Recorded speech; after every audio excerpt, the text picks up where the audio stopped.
Hola, buenos días. Bienvenidas y bienvenidos a la charla La inclusión social en la educación, retos y habilidades docentes en la educación continua universitaria, que organiza la Red de Educación Continua a través de la Comisión de Diversidad, Equidad e Inclusión, en colaboración con la Secretaría de Desarrollo Institucional. Como saben, esta charla tiene por objetivo sensibilizar y capacitar a la comunidad de la REDEC en materia de educación inclusiva. Tenemos el gusto de contar el día de hoy con la participación del doctor Mauricio de Jesús Juárez Servín, a quien le agradecemos enormemente haber aceptado la invitación. Mauricio es doctor en Artes y Diseño por la Facultad de Artes y Diseño de la UNAM, maestro en Artes Visuales por la entonces Escuela Nacional de Artes Plásticas de la UNAM. Cursó estudios de especialidad en docencia en artes visuales, producción, gestión y restauración de la Universidad Politécnica de Valencia y es licenciado en diseño gráfico por la Escuela Nacional de Artes Plásticas. Ha cursado 5 diplomados y 17 cursos de actualización profesional y docente. Actualmente es profesor de carrera titular nivel C, definitivo, de tiempo completo, adscrito al programa de posgrado en Artes y Diseño de la Facultad de Artes y Diseño de la UNAM. Es PRI de C y cuenta con una trayectoria profesional de 22 años como profesor de la UNAM y de 28 años a nivel superior. Cuenta también con una experiencia muy sólida en el ámbito académico administrativo. Fue secretario general de la entonces Escuela Nacional de Artes Plásticas y el primer secretario general de la Facultad de Arte y Diseño al ser partícipe de esta transición histórica. Dentro de sus proyectos de investigación, destacan el proyecto PAPIT titulado Diseño aplicado para la educación especial inclusiva, del cual se desprende el diplomado en docencia en arte y diseño en el contexto de la inclusión educativa, en el cual actualmente es coordinador. Asimismo, destaca el proyecto Diseño para atender la discapacidad y la violencia de género, en el que actualmente se desempeña. Para esta sesión, vamos a permitir que Mauricio empiece su charla y quienes tengan alguna pregunta o comentario, les pedimos por favor levantar la mano con las reacciones del aula Zoom para poderles dar la palabra y mantener un orden. Y pues sin más por el momento, le agradecemos nuevamente a Mauricio y Mauricio, el aula es completamente tuyo. Gracias y que tenga buen día. Muchas gracias, Fabi. Muchas gracias a todos por estar aquí. Bien, esta charla es para introducirnos un poco en lo que es eh, el contexto de la inclusión educativa, a partir de la concepción de lo que llamamos inclusión social. Este movimiento, esta nueva forma de pensar, no sé si llamarle movimiento filosófico o forma de entender el mundo, está transformando diferentes ámbitos sociales, empezando por la educación. Y en ese sentido, vamos respondiendo a lo que el contexto nos va exigiendo desde la docencia. En el caso de la educación universitaria, esto es algo que sí está impactando en las aulas cuando de repente nos empezamos a encontrar con lo que hoy llamamos diversidad. Para tratar de entender esta situación vamos a ir puntualizando algunas cosas. De manera general voy a tocar algunos puntos históricos para que entendamos cómo va evolucionando esta forma de entender el mundo, esta forma de relacionarnos entre nosotros como personas, como sujetos, y a partir de eso ver cuáles son los retos y cuáles son las habilidades que tenemos que ir enfrentando y a las que tenemos que buscar accesos de información, ¿no? Entonces voy a compartir pantalla.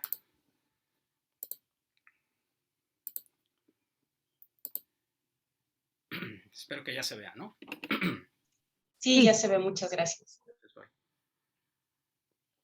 Bien, hemos titulado a esta charla, vamos a llamarle charla, la inclusión social en la educación, a partir de este parámetro, para trabajar los retos y habilidades docentes en la educación continua universitaria. Trataremos de enfocarnos al final en lo que es la educación continua, que es que es el área de trabajo en la que estamos nosotros, ¿no? Entonces, a partir de esto, ¿cómo llega el concepto de inclusión? De manera muy concreta, antes de definir lo que es la inclusión, porque esto lo definiremos al final, es entender que aquí hay en el ámbito de la educación, hablar de inclusión es cuando de repente estas personas que tradicionalmente eran atendidos por la educación especial, de repente los tenemos que atender en educación regular. Es cuando nos salta, de manera literal, por así llamarlo, lo que es el concepto de inclusión. ¿Quiénes son estas personas? ¿Por qué ahora llegan a las aulas? ¿Por qué antes no los veíamos? ¿Por qué ahora sí los vemos? ¿Qué es lo que está sucediendo? Y para entender un poquito esto, vamos a... Déjenme ver por qué no cambia. Ahí está. Vamos a contextualizar un poco. Algo que es muy importante es la conceptualización, que es lo que nos hace entender la realidad que se va construyendo cotidianamente. Hay muchísimos factores que influyen. Hay factores de carácter ideológico, factores políticos, factores sociológicos, económicos, culturales, filosóficos, que se concentran en algún momento dado para cambiar los paradigmas o las formas en las cuales entendemos las relaciones sociales. A partir de esto incluso hay cambios en las leyes, en las reglamentaciones y se convierten en derechos. Lo que tradicionalmente veníamos manejando como relaciones humanas se va transformando y entonces tenemos que ir adaptándonos. ¿Cómo se conceptualiza esto? Ay, es que tengo un problema aquí que no me... Ah, ya. Perfecto. Bien. Históricamente, a las personas con discapacidad, que es el tema de la educación especial, la discapacidad, las hemos visto como seres ajenos. Y es un encuentro con un concepto que dentro de la antropología llamamos alteridad, el otro que es diferente, el otro que es distinto, el otro que no tiene las mismas condiciones que yo tengo o que tenemos la mayoría, y que entonces a partir de eso se va transformando lo que es el mundo, ¿no? Entonces, en la antigüedad, la visión, por ejemplo, en hechos de la prehistoria, hay dos formas de entenderlo desde el análisis de nuestro tiempo. Desde un parámetro que se denomina animismo prehistórico, es decir, por qué las personas con discapacidad están en el mundo, por qué están con nosotros. Y este animismo prehistórico se refiere a que son cuestiones mágicas, cuestiones que tienen que ver con situaciones de espíritus, de voluntades divinas, porque Dios lo quiso o porque los seres divinos lo quisieron, ¿no? Y también, refiriéndonos a lo que es la ciencia, cuando estudia esto, hemos ido encontrando que cuando las personas nos vamos encontrando ante estas diferencias, vamos tratando de relacionarlas a partir de lo que es la normalidad y lo que no es normal. Entonces se atribuyen muchas de estas características a cuestiones de carácter médico, ¿no? A enfermedades, a cuestiones que van más allá de lo que es nuestro alcance.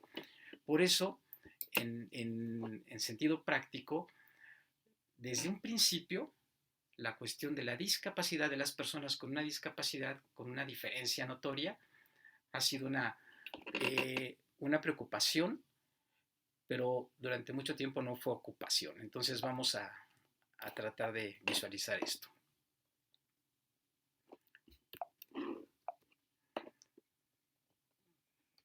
Me está cambiando.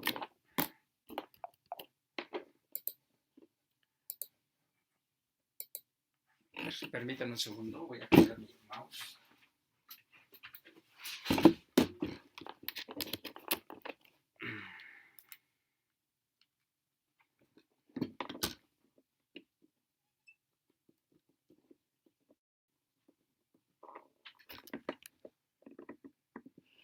Tengo un problema con el mouse que no cambia. Ok, ya está. En el caso, por ejemplo, de la visión de la cultura clásica, nos hemos encontrado textos de Platón y Aristóteles que visualizan cuál es la función de las personas con discapacidad en ese contexto. Las personas con discapacidad, por cuestiones naturales, de la forma en la que entendían ellos la realidad del mundo, eran aquellos que sufrían maltrato, abandono y desprecio, pero que además era justo, ¿sí? Y ellos se dedicaban a mendigar, a la diversión de sus dueños, porque existía el esclavismo, y eran personas explotadas, pero realmente no eran consideradas como personas. Ante la visión de perfección que tenían la cultura griega y la cultura romana, la cultura clásica, a estas personas se les rechazaba y se les trataba de minimizar, se les trataba de exterminar. Y a ese concepto lo denominamos eugenesia, que es una reproducción humana selectiva. Y entonces, en esa evolución de la eugenesia, teníamos desde el infanticidio hasta la esterilización, que sigue siendo un problema actual. Hay muchas personas con discapacidad que las esterilizan para que no se reproduzcan, ¿no? Y entonces ahí ya tenemos una cuestión que en la actualidad afecta a los derechos humanos. Bien, en ese sentido,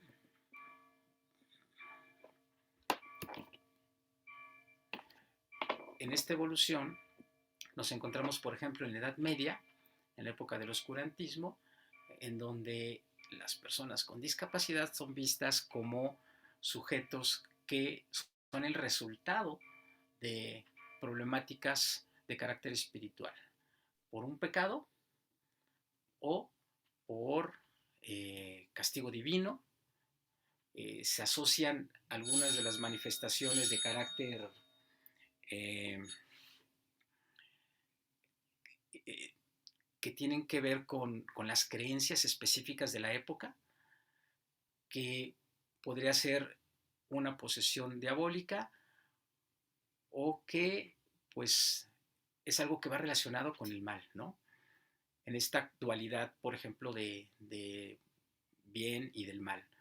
Y la vemos, la representación de algunas problemáticas derivadas de la discapacidad, por ejemplo, en el caso de los ataques epilépticos, que van relacionados a cuestiones de posesiones y que eran tratadas con exorcismos, ¿no? En lugar de terapias psicológicas o psiquiátricas, son tratadas a partir de estas cuestiones de lo que se entendía desde la religión, ¿no? Y también está la otra parte, que es lo que conocemos como un humanismo cristiano, esta forma de entender a la piedad, ¿no? En la cual pues se tenía lástima por estas personas y se les atendía en diferentes lugares específicos como nosocomios, es decir, hospitales, como claustros, como cofradías, hospicios, que eran lugares de religiosos que ahí atendían a estas personas, pero más que atenderlas, pues las recluían, ¿no? Y de esta forma, pues eran separadas de la sociedad. Y al ser separadas de la sociedad, tenemos la problemática de que, pues no son atendidas. Más adelante, ya en el siglo XIX, encontramos otra concepción de lo que es la atención. Foucault nos habla del gran encierro, por ejemplo, en el que las personas con locura las encerraban, ¿no? Y este enfoque se le denominó enfoque pasivo. Trabajar a las personas con discapacidad mediante el encierro, el abandono, separarlos y ocultarlos. El ocultar a personas con discapacidad prevaleció durante muchísimo tiempo. Era todavía común en los años 80, 90 del siglo XX que las personas que tenían en sus familias a un sujeto con discapacidad lo escondían. Era muy común, por eso eran poco vistos. Las personas con alguna problemática mental, por ejemplo, que acababan en las calles, pues son los que conocemos como indigentes, ¿no? Y eran los que veíamos, pero que pues generaban rechazo y tristeza, pero lástima, ¿no? Pero no los veíamos en una sociedad integrada. Entonces, esta visión que se denomina enfoque pasivo es de abandono, separatismos y ocultación. Y continuaron los lugares ahora denominados hospitales o centros de atención, pero que realmente eran de abandono social, a donde ahí se llevaban. Es el caso, por ejemplo, de una discapacidad que no ha sido contemplada de manera consciente, que es aquella que nos llega con la edad. De alguna manera, si las personas vivimos mucho tiempo, pues vamos a llegar a ser ancianos. Y el llegar a ser ancianos es encontrarnos con la discapacidad. Y, por ejemplo, los asilos, en una primera instancia se convirtieron en lugares de abandono social, en donde las personas llevaban a sus ancianos y ahí los dejaban y ya no los volvían a ver, ¿no? Entonces, es la forma en la que se entendía el trato hacia estas personas. Después vamos a tener, después de la Revolución Francesa, un enfoque que se denomina enfoque activo, cuando a la ciencia le llama la atención lo que son las personas con discapacidad y la gran cantidad de discapacidades que se encuentran. No solamente de carácter cognitivo, lo que es la deficiencia mental, sino también empezamos a encontrar situaciones que van relacionadas a problemas de movilidad, lo que son problemas motrices, lo que son problemas del habla, lo que son problemas de la vista y que se convierten en un objeto de estudio, ¿sí? Investigación científica, pero también al mismo tiempo investigación educativa, porque a la hora de atenderlos, el primer enfoque es la educación. Y entonces empezamos a encontrar aquí los métodos que surgen a mediados del siglo XIX, los estudios muy interesantes que se empiezan a desarrollar, se empiezan a romper los paradigmas académicos que existían cuando nos empezamos a enfrentar con la diversidad de la discapacidad y suceden casos extraordinarios como el niño de Aviñón, que era un niño salvaje que encontraron en Francia y que quisieron educarlo y se dieron cuenta que no lo podían educar. Entonces se va transformando la percepción de lo que es la discapacidad a partir del estudio.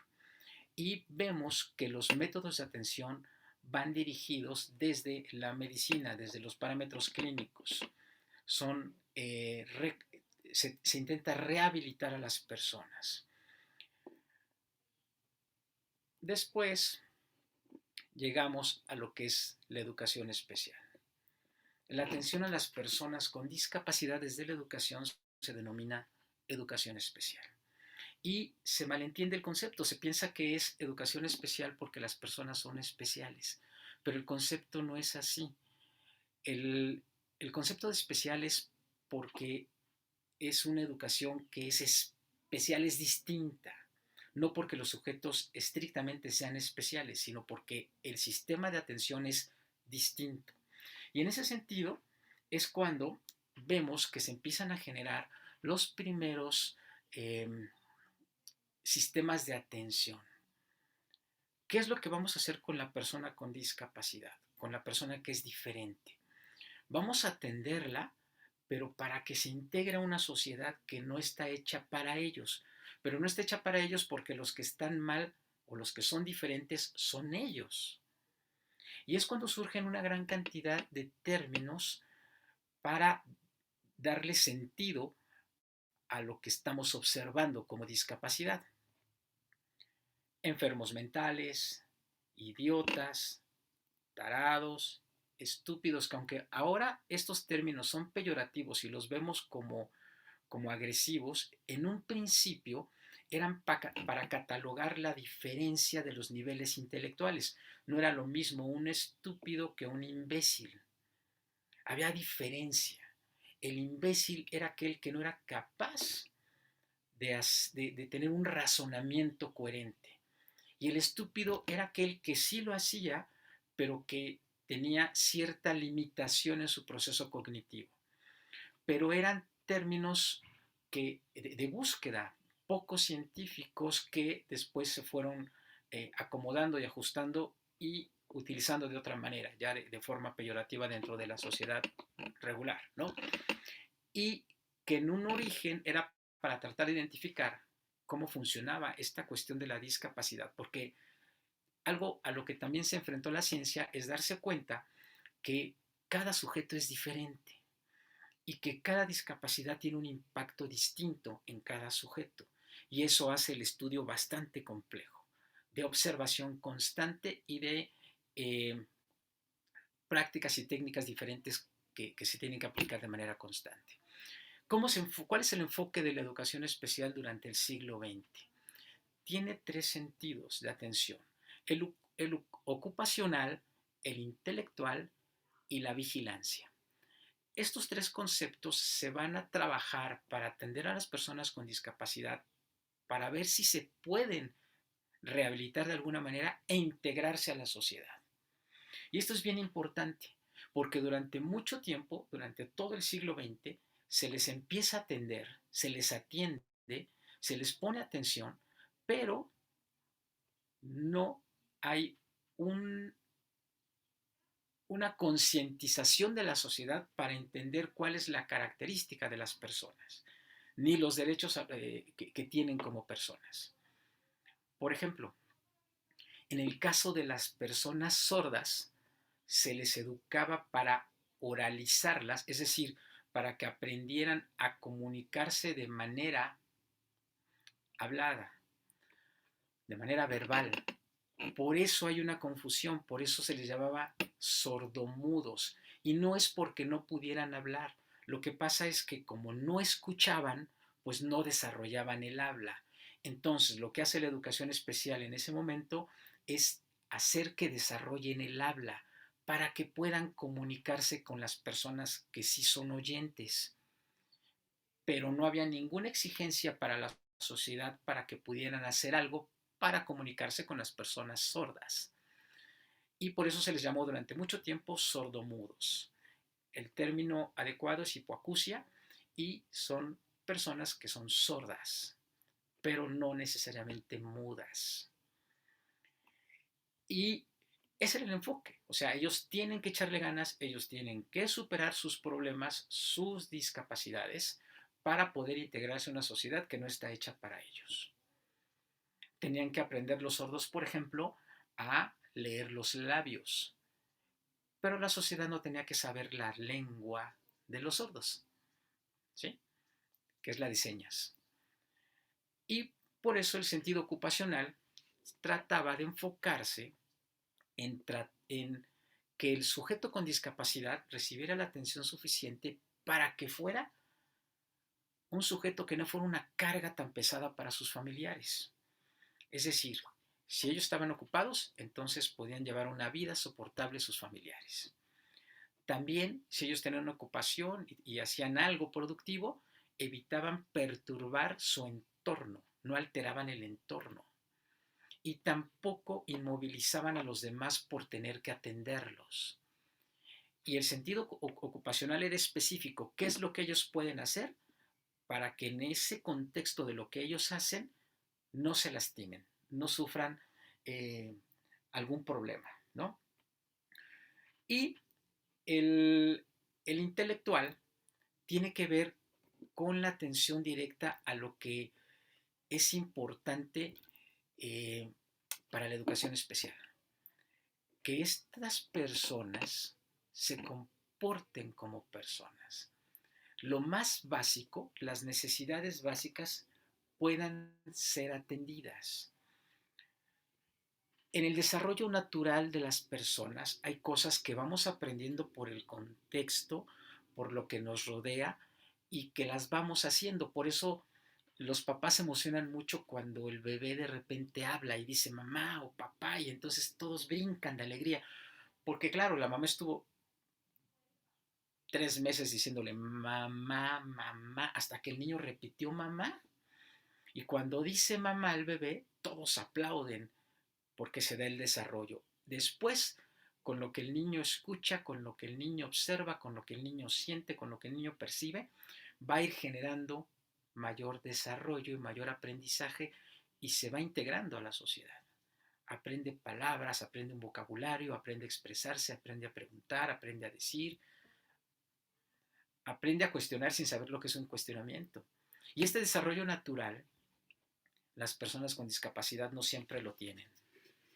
Y esa situación es muy importante, que es la que atiende la educación especial, el de trabajar hasta con las necesidades mínimas que las personas con discapacidad muchas veces no pueden desarrollar. Por eso se concentran en hábitos, se concentran en la atención básica de comunicación, que sepan adquirir cierto tipo de modales para que puedan comportarse como personas. Este es un punto muy importante, porque su desarrollo no les permite, ¿no?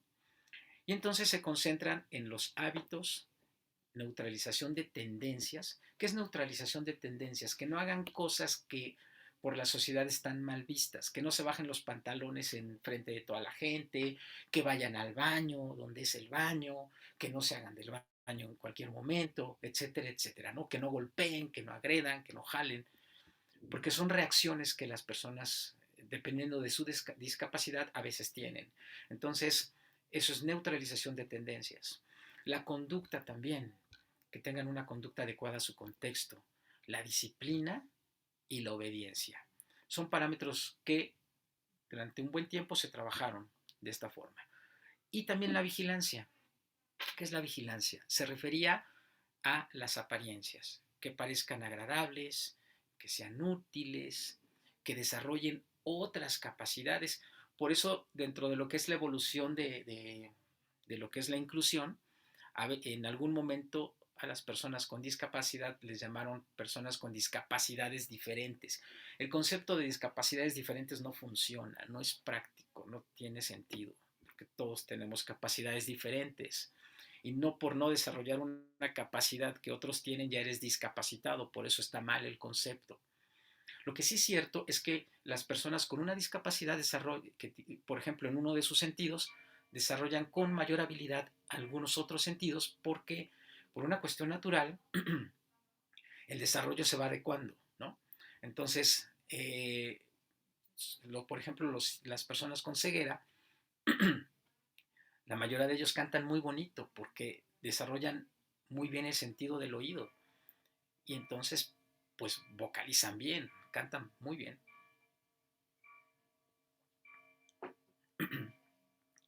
Es una especie como de ajuste, ¿no?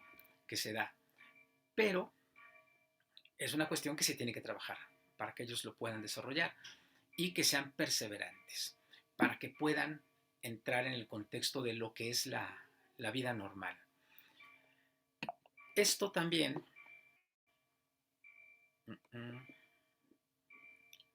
a ver.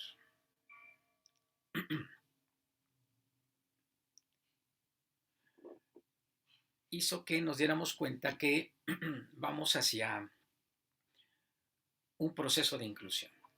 Cuando las personas empiezan a integrar, el proceso de integración es de que ya están en el mismo ámbito, en el mismo contexto, pero todavía no participan.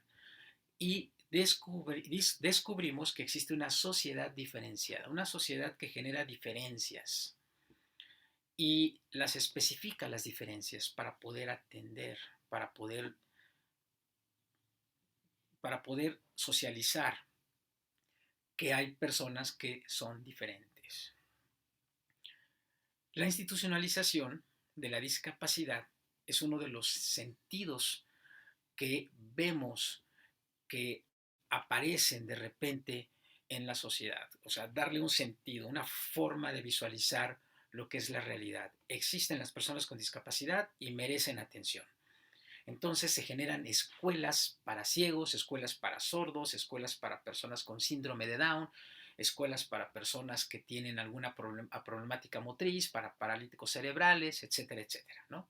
Y sabemos que existen, pero no sabemos cuál es la diferencia, por ejemplo, entre un niño con síndrome de Down y un chico con parálisis cerebral. Y pensamos que porque alguien tiene parálisis cerebral es retrasado mental y resulta que no. O sea, sabemos que existen, pero no sabemos quiénes son realmente. ¿Por qué? Porque la atención es separada, la atención es aparte, la atención es para ellos, pero no para que se integren a la sociedad, porque la sociedad no los integra. ¿Y qué es lo que sucede con estas personas? Surgen sentimientos de lástima o la contraparte, sentimientos de admiración, ¿no? No tiene brazos, ve y sin embargo trabaja. ¿Cómo crees? Es increíble, ¿no?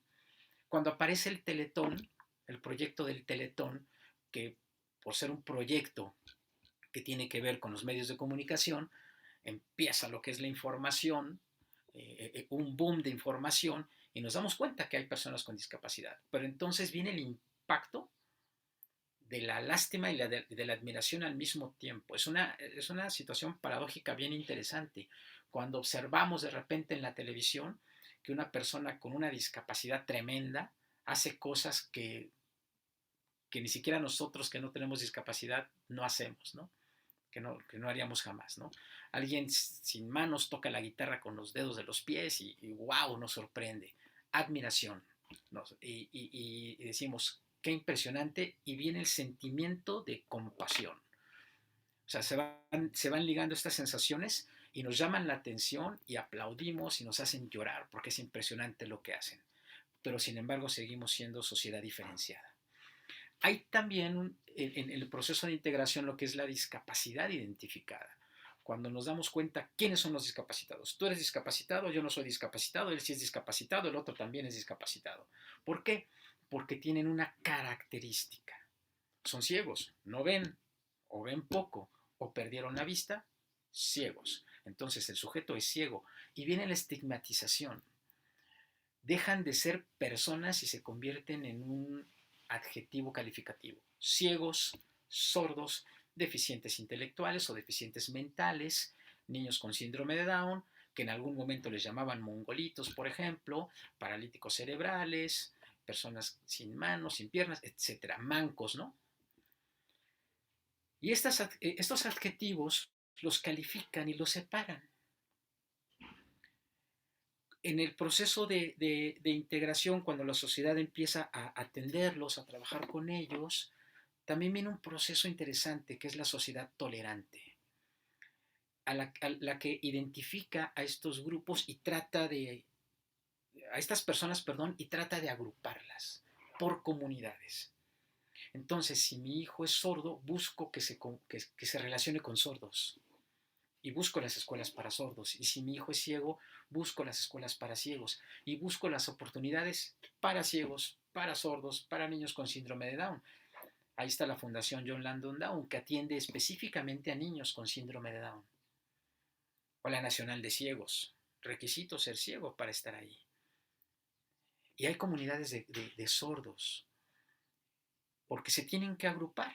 Y ese es un factor social bien interesante, porque es como extranjeros dentro de un mismo país, ¿no? Porque pertenecen a una comunidad que también, precisamente para protegerse, se hacen muy compactas. Y hay una separación dentro de la misma sociedad.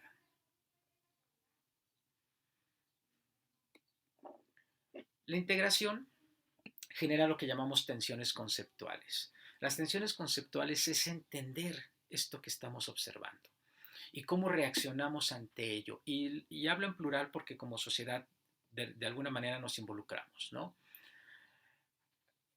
Uno de los factores que más se tratan de evitar es el de la discriminación, pero que está presente, que aparece ahí, ¿no? La discriminación, el, el reconocimiento, ¿no? Que son diferentes, el entender que somos diversos, ¿no? Que todos somos distintos, la invisibilización, el de ocultarlos, pensar que no existen, o la visibilización, hacerlos muy notorios, como fue el caso del Teletón, hacerlos muy notorios para generar toda una estructura que tiene cosas buenas, pero que también tiene cosas que hay que discutir muchísimo, ¿no?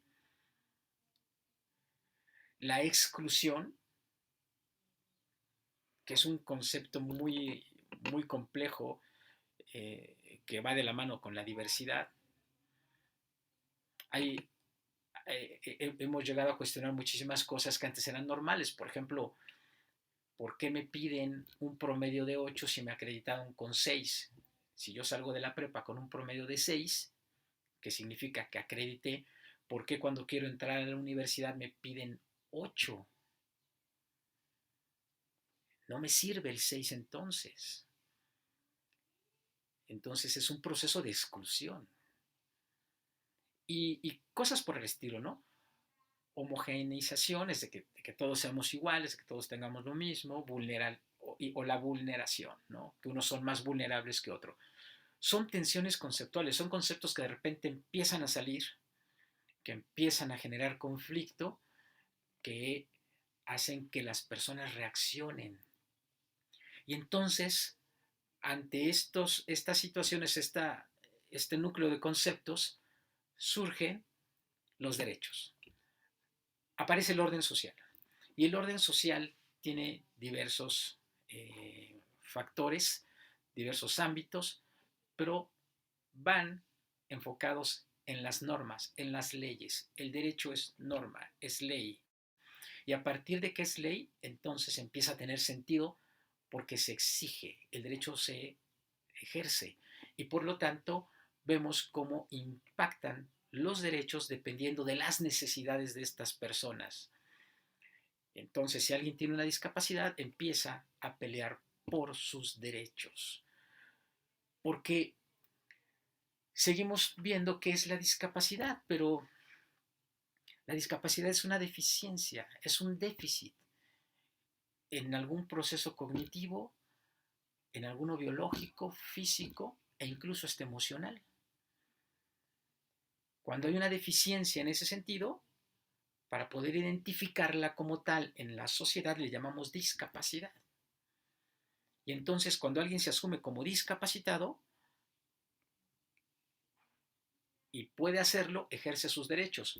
O cuando alguien que no sufre una discapacidad, precisamente por estas tensiones conceptuales, se da cuenta que estas personas tienen un derecho, entonces exige que se les dé. Y vemos que impacta en los derechos civiles, en los derechos políticos, en los derechos económicos, en los sociales, en los culturales, los religiosos, los educativos, los deportivos, etcétera, etcétera, etcétera. Son por mencionar algunos. Y se empiezan a transformar.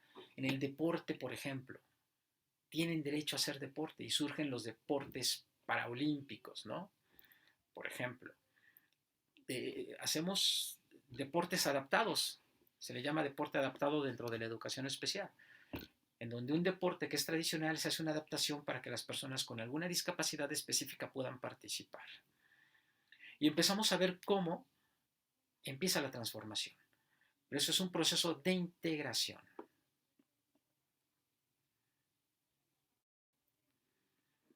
Y comienza el debate intelectual, a ver qué es lo que está sucediendo. En este debate intelectual, la antropología, la sociología, la psicología, la pedagogía, generan una gran cantidad de información que nos hacen concientizarnos de qué es lo que está sucediendo, quiénes somos, cómo funcionamos como sujetos y cómo conceptualizamos a las demás personas. Y los dos conceptos principales para este análisis es el concepto de otredad y el concepto de alteridad. La otredad, en el sentido de que yo me reconozco con otros porque son similares a mí, o sea, tenemos cosas similares, parecidas, que nos identifican como personas. Y en ese sentido el otro es el otro porque lo puedo reconocer como el otro porque es parecido a mí. Pero también está la alteridad. La alteridad es la diferencia. Y la alteridad es una forma de otredad, es una forma de reconocernos entre nosotros, a los otros, pero a partir de las diferencias. Y entonces el concepto del ser, de la persona, del sujeto, entra en una serie de conflictos filosóficos muy interesantes. Desde Sócrates hasta Levinas, teóricos que han hablado de esto, que lo han conceptualizado, que lo han analizado. Levinas dice algo bien interesante.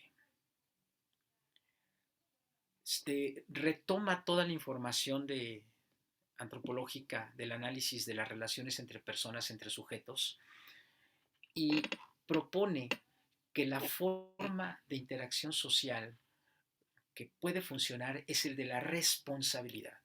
Responsabilidad por los otros. No amor, no compasión, no eh, lástima, no tolerancia, sino responsabilidad por los otros. Y apuntala a una ética de responsabilidad. ¿Sí? Lo que propone es esta situación, porque siempre en las relaciones humanas adquirimos significados de poder, en todas las relaciones. Eh, Mi novia, mi hijo, mi amigo, hasta mi enemigo. Hay una apropiación de los sujetos. Y esto se ha convertido en un debate actual. Se sigue debatiendo, seguimos hablando de estas relaciones humanas, de los derechos de las personas, de la oportunidad de las personas, y esta es nuestra realidad contextual. Lo vamos a seguir debatiendo. No me voy a parar aquí porque nada más es para tocar este punto de que estamos en un debate filosófico constante, hablando de los derechos de las personas que eh, concientizamos socialmente que es necesario discutirlo, ¿no? Y en ese contexto llegamos a la inclusión.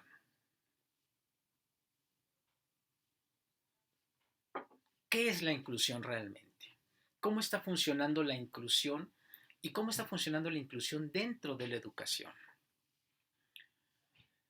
La educación es la participación de todas las personas, que todas las personas tengan la oportunidad de participar. Va sobre la oportunidad de participación. Va enfocado a que no es que todos seamos iguales, pero precisamente por las diferencias tenemos que ajustarnos a esas diferencias y buscar la participación de todas las personas.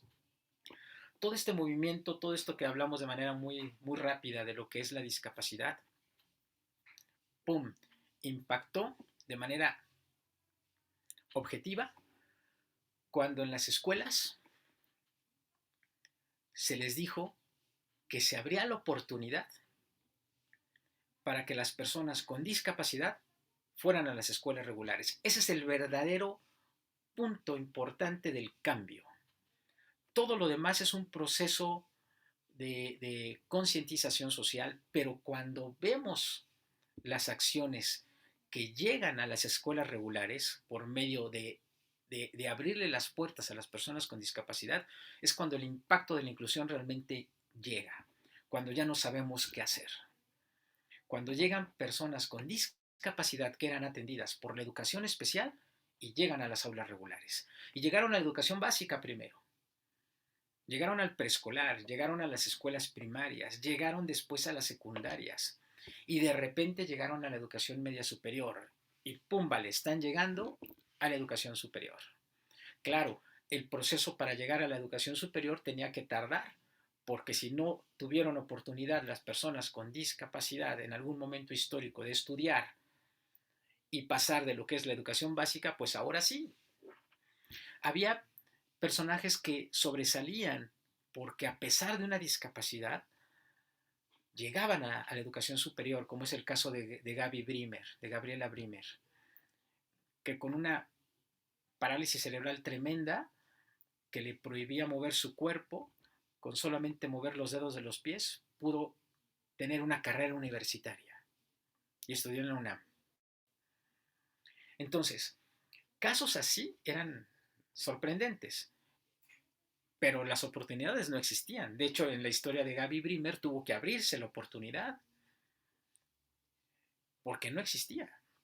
Y aparte, en su contexto histórico, también tener la problemática de género, porque como mujer, pues no todas las mujeres tenían acceso socialmente a la educación, ¿no?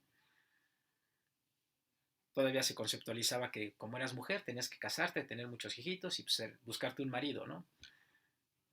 Y eran pocas las mujeres que estudiaban. Por eso cuando vemos esto, nos damos cuenta que la inclusión al pegar de la discapacidad, a partir de la discapacidad, de la educación especial a la educación regular, el impacto va a ser como una bomba nuclear. Y entonces vamos a empezar a hablar de la inclusión, pero en términos más amplios. Ya no solamente como el ámbito de oportunidad para las personas con discapacidad, sino para todo aquel que ha sido vulnerado. Y entonces vamos a tener que reconceptualizar cómo funcionamos como sociedad. En el caso de la educación, se empezaron a trabajar ahora los conceptos que contraponen a los conceptos anteriores que veíamos, partiendo de la escuela y de la familia. Pero también viene una transformación bien interesante. Ya no la familia estrictamente como base de la sociedad, como tradicionalmente se había venido manejando, sino la escuela que influye también en la familia y es copartícipe de la educación de las personas y que tiene que mejorar el entorno. Y entonces empezamos a hablar del entorno, empezamos a hablar del contexto. ¿Cómo voy a hacer que mi hijo se integre, que participe, si los demás no lo dejan participar, si le tienen miedo? Si cuando ven a un niño con síndrome de Down corren, se espantan porque no lo conocen. Si no lo dejan participar. Si ven un ciego y lo quieren agarrar porque se cae, porque piensan que se cae. Y entonces la inclusión se transforma desde el mismo concepto y nos invita a transformar el contexto. Esa es la verdadera inclusión, la que transforma el contexto, la que transforma a la sociedad que rodea a las personas con vulnerabilidad, ya no solamente a las personas con discapacidad, sino a todo aquel que se sienta vulnerable o que se asuma como vulnerable o que asumamos como vulnerable. Y empezamos a hablar de convivencia, de coexistencia, de tolerancia y de otros tantos términos que empiezan a aparecer como la multiculturalidad, la gran cantidad de formas de pensamiento, la gran cantidad de creencias que tenemos. Y entonces, ¡pum!, por eso digo que es como una bomba nuclear, empieza a impactar en todos lados. Y hablamos de similitud, de aceptación, de participación, de valoración. Y se transforma la sociedad. Y se transforma porque todo empieza a cambiar. ¿Cómo cambia? Cuando los paradigmas se rompen, cuando nos damos cuenta de que las cosas pueden ser diferentes. Hay un cambio en la concepción de las necesidades, en la concepción de lo que requerimos y empezamos a interpretar de otra forma nuestra realidad. Y las oportunidades empiezan a aparecer. Estas imágenes son representativas de lo que es la inclusión. En otros niveles que no estamos acostumbrados a observarlo. Las personas con discapacidad empiezan a participar de manera más activa en la sociedad y los asumimos como desde el concepto de discapacidad, no porque estigmaticemos socialmente, sino porque es la forma en la que podemos reconocerlos para que tengan el acceso a sus derechos. Tanto ellos, tanto los demás como sociedad, ¿no? Y entonces empezamos a identificar también nuestras propias discapacidades. Empezamos a asumir que pues no veo bien y por eso utilizo anteojos.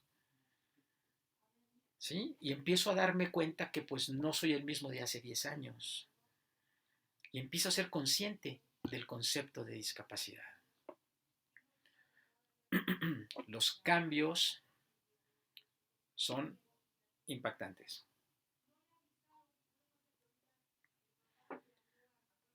Se empieza a dignificar a las personas y empieza también un reacomodo de las imágenes sociales que tenemos con las personas con discapacidad. Mayor participación y mayor empate de oportunidades, que falta mucho por hacer, pero que ya está ahí. Esta imagen me encanta, la de la revista de Playboy en braille, porque fue en Estados Unidos, en una biblioteca muy importante, se les pregunta a la comunidad ciega qué revista quieren, que quieren tener para poderla para poder tener números en braille en la hemeroteca de la biblioteca y la comunidad ciega pide que sea la revista Playboy. Y les llamó mucho la atención a las personas que hicieron el proyecto porque decían, bueno, ¿para qué quieren una revista Playboy? Y es simplemente por el derecho de tener una revista que todo el mundo tiene, pues que la tengan en braille. O sea, no es tanto por la revista Playboy, sino por el derecho a tener acceso a todo lo que las demás personas tienen acceso. Y ese es el nuevo pensamiento de lo que es la inclusión, cambiar los paradigmas, ¿no? Y entonces aparece dos conceptos importantísimos, diversidad y participación. La diversidad ya no es estrictamente la atención a las personas con discapacidad, que también es diversa, ¿sí? Sino todo lo que es diversidad. Por eso comentaba que aparecen conceptos como el de multiculturalidad, ¿no? Pero va de la mano lo que es la diversidad hacia lo que es la participación. Y entonces, para que ellos participen, para que las personas que entendemos como vulnerables participen, todos tenemos que convertirnos en una sociedad consciente. Pero ¿qué es la diversidad? Es la discapacidad, los problemas de género, las formas de comunicación, las preferencias sexuales, las preferencias de personalidad, la salud de las personas, personas en una condición de salud crítica, en una situación de salud compleja, las etnias, la situación de pobreza, las personas que también tienen capacidades sobresalientes, lo que ustedes quieran. Todo es diversidad, pero la inclusión nos exige, porque primero era una invitación y ahora es una exigencia, nos exige la participación. ¿Por qué es una exigencia? Porque las leyes cambiaron. Y entonces, como las leyes cambiaron, como las leyes están cambiando, como ahora hablamos de derechos, entonces tenemos que adaptarnos como sociedad. Entonces el sordo ya no tiene por qué esforzarse de más para poder participar en una sociedad que originalmente es suya, pero que en la cual estaba excluido. La sociedad también tiene que poner de su parte. Por eso la lengua de señas mexicana empieza a tener un auge importante. Y nos damos cuenta que hay una gran cantidad de sordos que ya se comunican con la lengua de señas, pero también una gran cantidad de personas que no son sordas que se comunican en lengua de señas, como otro idioma, como hablar inglés, como hablar francés. Y tiene un efecto bien interesante. Cuando alguien te dice, yo me comunico en lengua de señas, y la pregunta es, ¿para qué? Pues, ¿tienes amigos sordos? Es como la pregunta, ¿no? Es lo mismo que cuando alguien decía, estoy estudiando ucraniano, como ¿para qué tienes amigos ucranianos? Igual, igual. Y vemos que se va transformando, ¿no? Ya hay mayor cantidad de cursos para que la gente acceda a este tipo de información, a la comunicación en braille, por ejemplo, también, a conocer el braille, que es un sistema con el cual se comunican las personas ciegas, que pueden hacer sus anotaciones. Pero ahora no necesariamente tienes que ser ciego para conocerlo. Eso también implica la inclusión.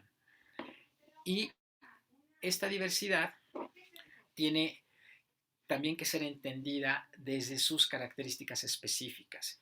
¿Qué es una discapacidad? ¿Qué es un trastorno? ¿Qué es una condición? ¿Y qué es una preferencia? Porque tampoco todo es discapacidad y tampoco todo es una preferencia ni tampoco todo es una condición. El síndrome de Down es una discapacidad. La parálisis cerebral, por ejemplo, tiene dos condiciones interesantes. Es una discapacidad cuando, cuando en la persona existe la deficiencia como tal, ¿no? Pero también es un trastorno neuromotor que implica que una persona puede ser que no se mueva, pero que su proceso cognitivo esté perfecto y que pueda acceder a la educación de manera natural porque su nivel cognitivo es adecuado. Las personas que están en una situación de etnia es una condición social, pero de ninguna manera son discapacitados, ¿no?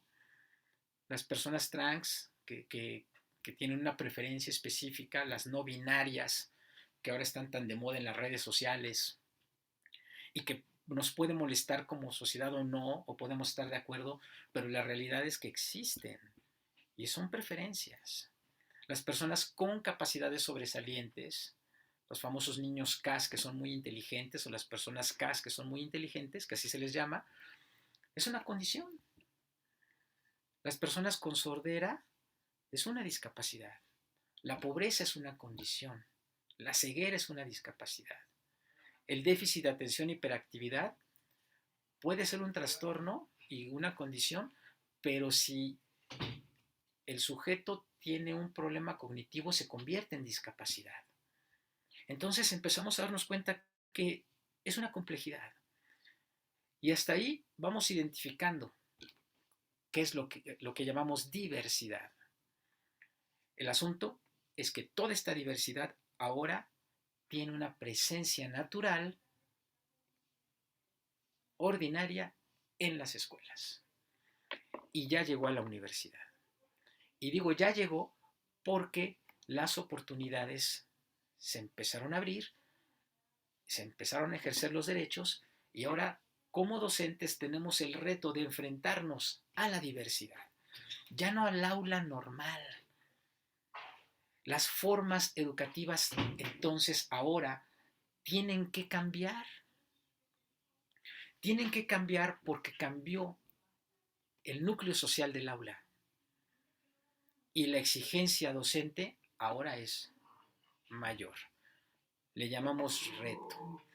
La inclusión empieza a impactar en todos lados y vienen los cambios, las nuevas oportunidades, las reflexiones y las propuestas. Y aparece, por ejemplo, el diseño universal. Hay diseño inclusivo, hay diseño para las personas, etcétera, etcétera, ¿no? Pero cuando aparece el diseño universal, aparece desde el diseño arquitectónico. Una persona con discapacidad, un arquitecto con discapacidad, se da cuenta que tiene problemas de movilidad, que toda su vida ha tenido problemas de movilidad y entonces dice, hay que transformar el entorno. Hay que ser más conscientes de todas las personas y la arquitectura tiene que considerar la movilidad de todas las personas. Y vemos las adaptaciones que se hacen en contexto. Nos subimos al metro, por ejemplo, y encontramos que ya hay letreros en braille, que ya hay vías de acceso, que hay rampas, y se empiezan a transformar los edificios públicos precisamente por el diseño universal. Pero fíjense qué interesante, o sea, del diseño universal que tiene un sentido arquitectónico, nos vamos al DUA, al diseño universal, pero para el aprendizaje. Y es la inclusión. El DUA es un ejemplo claro de lo que es la inclusión. Se requiere la asesoría de la educación especial. Cuando hablamos del DUA, cuando hablamos de la educación que es dentro del aula regular, en el cual vamos a encontrar a una gran diversidad de alumnos, pero entre esos alumnos podemos encontrarnos a una persona con discapacidad. ¿Cómo lo va a atender un profesor regular, un profesor que no estudió para atender a una persona con discapacidad? Y entonces se requiere de la asesoría de la educación especial. Y empezamos a familiarizarnos con conceptos que antes pues no conocíamos. Estos conceptos emanan de la educación especial y ahora se hermanan con la educación regular. Ritmos de aprendizaje. La palabra ritmo es una palabra del arte, pero se refiere a la diferencia que existe entre un sujeto y otro para acceder al aprendizaje. Unos aprenden más rápido y esto los estudios de la neurociencia lo ha venido corroborando a partir de los estudios de la creatividad, de las famosas inteligencias múltiples, de las propuestas de Edward de Bono, que hablaba de que alguien puede desarrollar más una inteligencia que otra. Y nos imaginamos un cerebro con una inteligencia de un tipo, otra de otra. Y yo decía, yo tengo la musical, yo me dedico a esto, entonces no me exijas que sea matemático porque tengo esta. No, pero resulta que la música es matemática. Ah, bueno, entonces sí, exígemelo. Pero estas transformaciones y estas maneras tan complejas de entender esto que ahora llamamos ritmos de aprendizaje se convierte en un gran reto. Unos aprenden de una forma, otros aprenden de otra forma, unos aprenden más rápido, otros más lento, otros les acceden más fácil con un tipo de ejemplos y otros con otro tipo de ejemplos. Y también aparece otro concepto, barreras para el aprendizaje y la participación. La discapacidad es una barrera para el aprendizaje. Visto desde la educación, el que alguien tenga un déficit intelectual es una barrera. Pero hay otras barreras. Otra barrera puede ser la mamá que no lo deja hacer. Otra barrera puede ser la condición económica. Otra barrera puede ser que los padres se divorciaron. Otra barrera puede ser hasta que un alumno lo tronó a la novia y que no lo deja pensar. Son estas formas de concientización sobre la condición de la persona que en ese momento tiene para acceder al aprendizaje. Y entonces vienen las propuestas pedagógicas que son bien interesantes, las famosas adecuaciones, y digo famosas porque están de repente metiéndose en los ámbitos académicos, las adecuaciones y las adaptaciones curriculares. Adaptar el currículum. El currículum tiene una estructura secuencial de contenidos muy práctica que nos permite acceder a conocimientos específicos en los planes y programas de estudio. Pero la bronca es que tenemos ese currículum y tenemos alumnos con diversidad. Y entonces al tener alumnos con diversidad, tenemos que hacer adaptaciones. Hay ejemplos muy claros en la educación básica que pueden ser muy simples.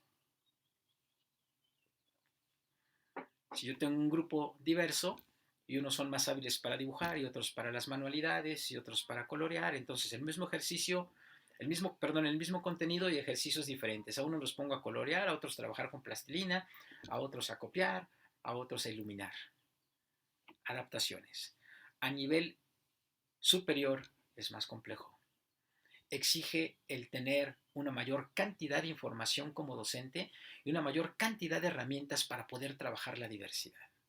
Y entonces la docencia se convierte en un gran reto cotidiano de actualización, pero también de herramientas y prácticas y técnicas actualizadas. La inclusión ha tenido impactos diversos en lo que es la educación superior. Hay formas de entenderla. Podemos hablar de servicios educativos incluyentes. ¿Qué son estos servicios educativos incluyentes? Que seamos conscientes como instituciones educativas y que pensemos en las personas que tienen alguna discapacidad y que nunca han tenido la oportunidad de desarrollar un aprendizaje que las personas que no tienen discapacidad sí lo han tenido. Abrir las oportunidades. Y entonces vemos cursos o proyectos que son incluyentes, que atraen a las personas a experimentar lo que socialmente no estaba considerado para ellos. No prohibido, pero simplemente no estaba la oportunidad. Y por ejemplo, estas imágenes que ven aquí es un proceso de trabajo para que las personas ciegas aprendan a dibujar. Podemos hacer que las personas ciegas dibujen. Y entonces podemos abrir talleres de dibujo para personas ciegas. La pregunta es ¿para qué? Y la respuesta es ¿y por qué no? Porque esa es la forma de pensar ahora con la inclusión. Y nos damos cuenta que pueden dibujar. Lo que hay que hacer es cambiar las técnicas y los materiales, pero pueden dibujar y pueden pintar. Y pueden hacer lo que cualquier otra persona podría hacer con la vista. Pero esos son servicios educativos incluyentes. Hay universidades que tienen proyectos incluyentes. Hay proyectos incluyentes en la UNAM, hay proyectos incluyentes en la Ibero, hay proyectos incluyentes en la Intercontinental, en las que se dan talleres específicos para personas con alguna discapacidad dentro de estas instituciones. y vemos que tenemos resultados muy buenos. O sea, sí se logra que las personas que pensábamos que no lo podían hacer, en este caso es con los ciegos, desarrollen proyectos y propuestas, ¿no? O hacer materiales específicos para alumnos con discapacidad en un contexto incluyente, ¿sí? Este es un cuento con texturas para que el niño ciego pueda darse cuenta de lo que le va narrando su maestra. Y son servicios educativos incluyentes, es decir, hacemos materiales, hacemos propuestas, hacemos talleres específicamente para personas con alguna discapacidad, para que accedan a algo que eh, pues no tenían acceso. Y es una conciencia social educativa. Pero vayamos a la pregunta temática importante. Hay también servicios educativos inclusivos. No incluyentes, sino inclusivos, que atienden a la diversidad.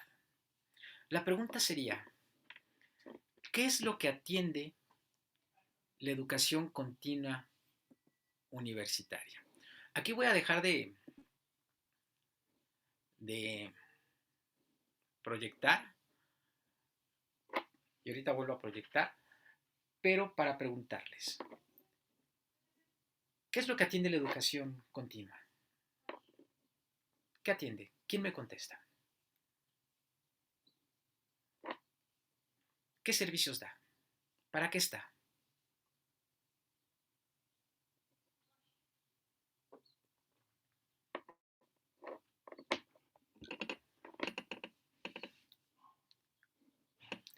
A ver, Mariana, te escucho.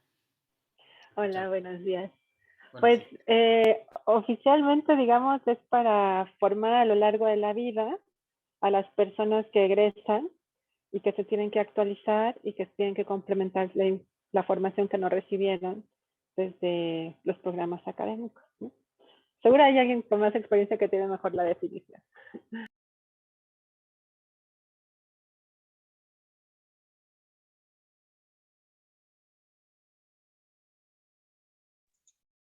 En el chat tenemos que Cristina Musquiz dice, para crear capacidades para el público en general y comunidad universitaria en diversos ejes como tecnologías, derecho, artes, etc.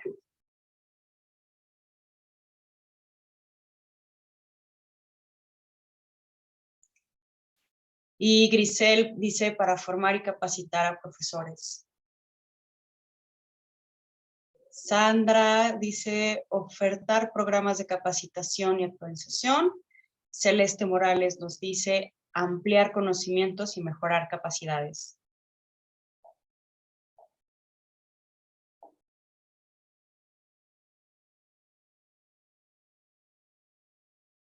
Tienes tu micrófono apagado, Mauricio.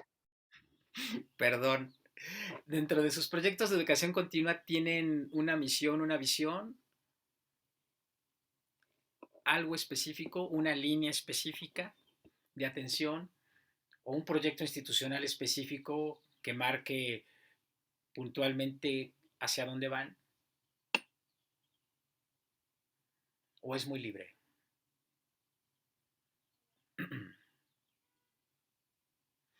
Les voy a decir como les digo a mis alumnos, cuando pregunte algo pueden responder sin ningún problema. O no está. Mariana Sánchez dice, en el caso del PUEC es libre, pero hay líneas generales. De hecho, sí, la REDEC sí tiene, por lo menos tenemos un, ¿cómo se llama? Olvidé el nombre ahorita de ese documento. Tenemos un reglamento, pues, o sea, y ahí es donde están las líneas y directrices que nos permiten. Sigue, Erendira, gracias, lineamientos. Exacto. Ok. A ver, Celeste Mora, ¿tiene su mano levantada? Sí, adelante, Celeste. Gracias. Sí, igual hay algunos lineamientos, pero sí podemos ser como tan amplios, diversos, incluyentes como queramos. En el caso del IER, que es el Instituto de Energías Renovables, pues sí tenemos una misión, ¿no? Que es todo eso, todo lo relacionado con energías renovables y sustentabilidad. Tratamos de hacerlo y además porque son áreas que, bueno, competen a todas las personas. Muy bien, Celeste, muchísimas gracias. Grisel. Sí, voy a leerlos, ¿me escuchan? Sí, gracias, Grisel. Hola, ¿qué tal? Sí, bueno, yo estoy en la coordinación de actualización docente, Facultad de Química. Estoy ahorita consultando, ¿verdad? La misión y visión, si me permiten, la leo rápidamente.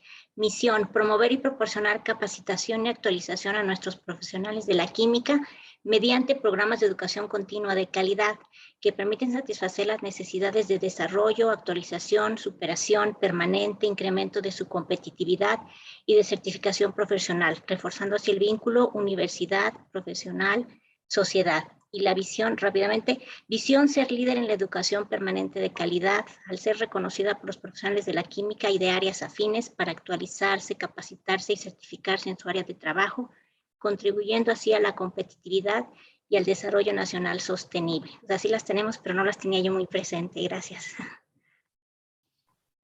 Muchísimas gracias.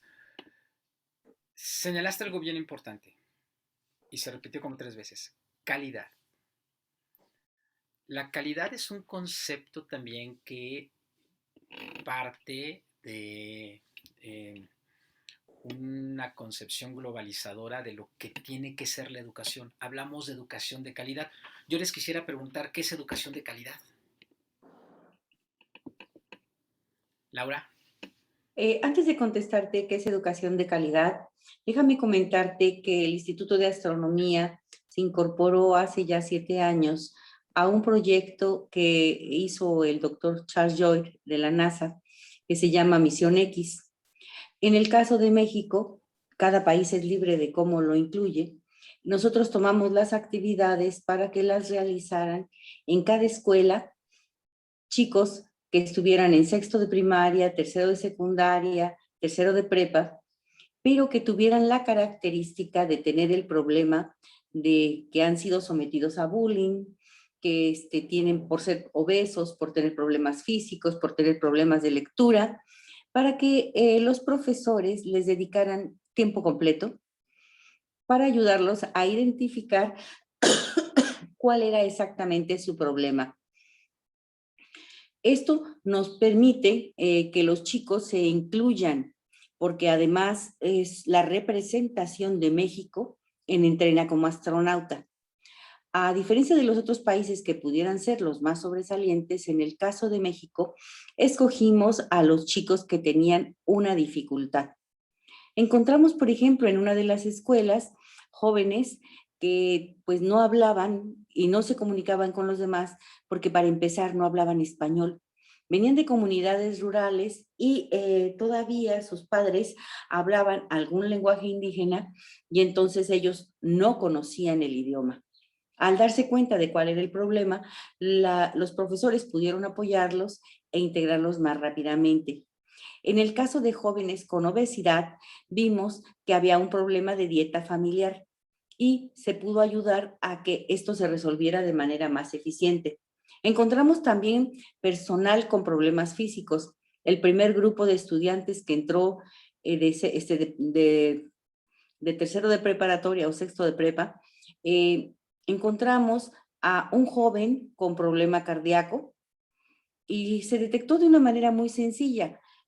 Son estudiantes que tienen muerte súbita, pero si tú los haces correr sobre su lugar 1 minuto y tomas el tiempo de su pulso, cuántas pulsaciones tienen por minuto, y lo haces en reposo, puedes ver un incremento anormal y entonces puedes mandarlo a que le hagan los electrocardiogramas correspondientes y detecten el problema.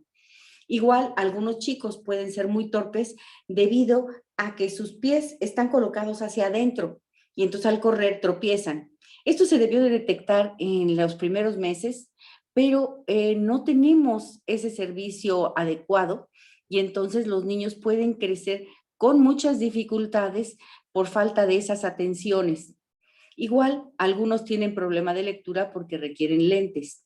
En la medida que vamos detectando cuál es la problemática, se pueden ayudar a esos jóvenes. En el caso del bullying, encontramos que puede empezar desde los hogares. En Tlaxcala, a mí me recogió el padre de una joven y lo primero que me dijo: maestra, estoy asombrado. ¿Cómo detectó que mi hija tenía ese potencial? Porque siempre la consideré lo peor de la vida, lo peor que me había podido pasar. Y entonces yo pensé que el bullying no estaba nada más en la escuela, estaba desde la casa, en donde no podemos apreciar a nuestros hijos y cuando vemos que son muy inquietos, creemos que los debemos amarrar y reprimir, en vez de ayudarles a hacer más ejercicio y canalizar su actividad. No tenemos una actividad a nivel nacional. Es en pocas escuelas que se ha incorporado el programa, pero creo que es muy importante incorporarlo porque les permite identificar y cuando menos, aunque no nada más rescates 20 estudiantes cada año de los que se están yendo, pues esos estudiantes van a tener menos problemas y van a poder integrarse mejor a la sociedad. Ese es un punto de vista y creo que eso es lo que nos ayuda a tener una mejor educación. Gracias. Laura, muchísimas gracias. Qué interesante lo que nos acabas de comentar. Y esto es precisamente hacia donde íbamos. La universidad tiene un carácter nacional y tiene una responsabilidad con la misma nación. Este tipo de proyectos, como el que tú señalas, nos permite ver precisamente las posibilidades que tenemos de incidir.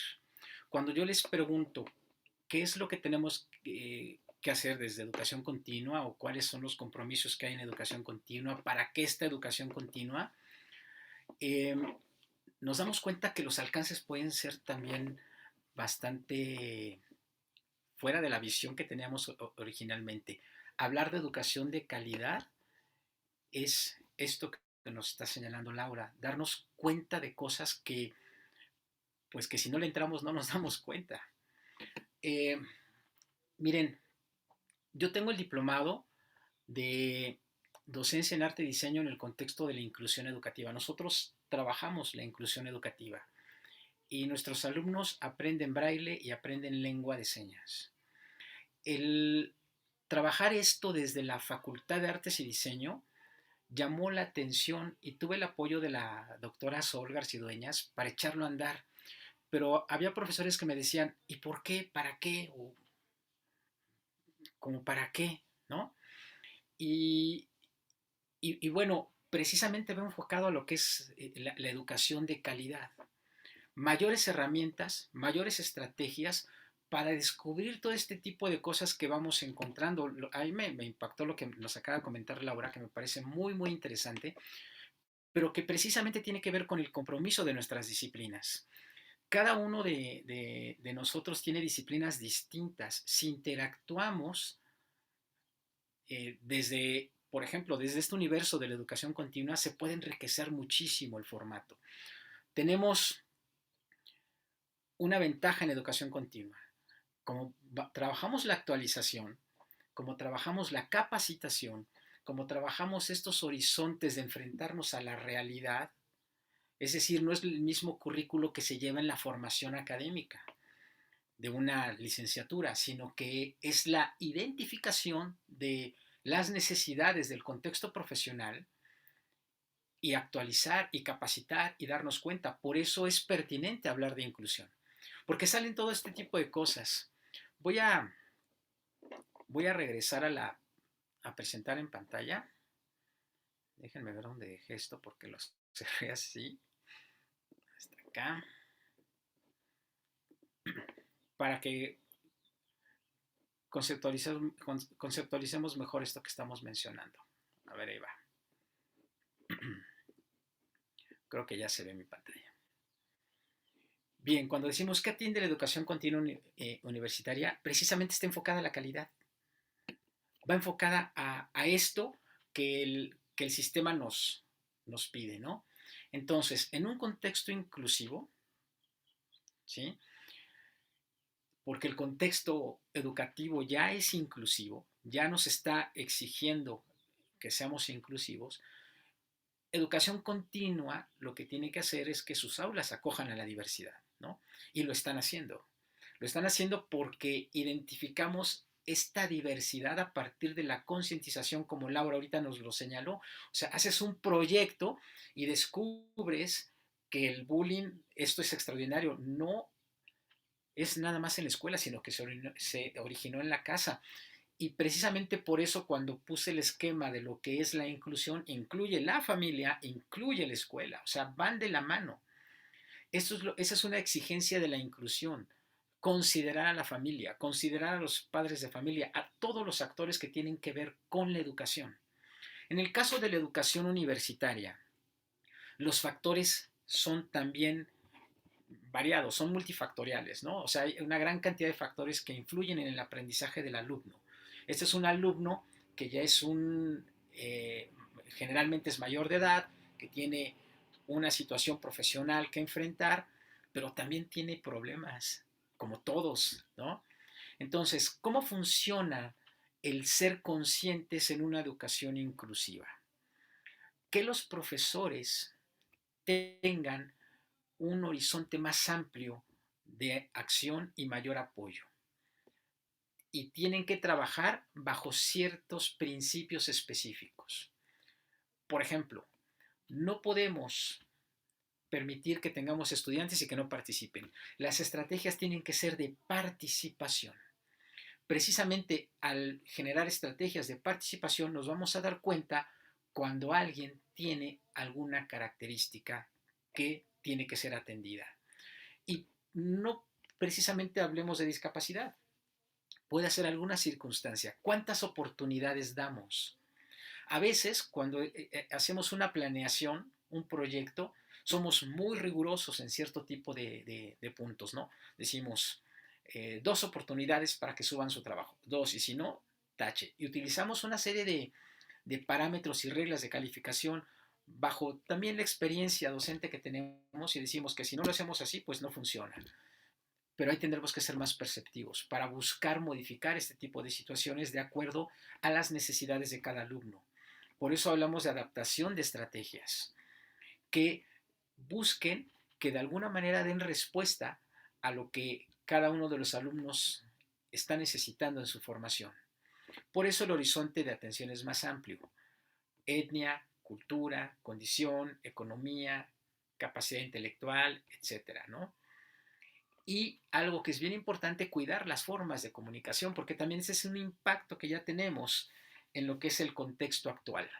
Cómo se van modificando las formas de comunicación y que a veces una palabra puede ser algo que altere el estado emocional de alguien, ¿no? Esto tenemos que cuidarlo, tenemos que actualizarnos en ese sentido y simple y sencillamente ser más conscientes de cómo está funcionando el proceso de comunicación con nuestros alumnos o con los alumnos. Hablar de que las aulas en educación continua acogen a la diversidad es que tengamos conciencia de que el currículum tiene que ser más amplio. Así se denomina dentro de lo que son las estrategias pedagógicas. Un currículum más amplio es pensar en que hay sistemas diversos de trabajo dentro del aula. Por ejemplo, el aprendizaje cooperativo. Es distinto a lo que tradicionalmente aprendimos en las escuelas de trabajar por equipos. El trabajo por equipos de las escuelas a veces era terriblemente fastidioso porque estaba mal enfocado. Estaba bajo cierto tipo de lineamientos de rigor que generaban conflicto incluso entre los estudiantes. Yo recuerdo que no me gustaba trabajar en equipo. Acababa haciendo lo del otro, ¿no?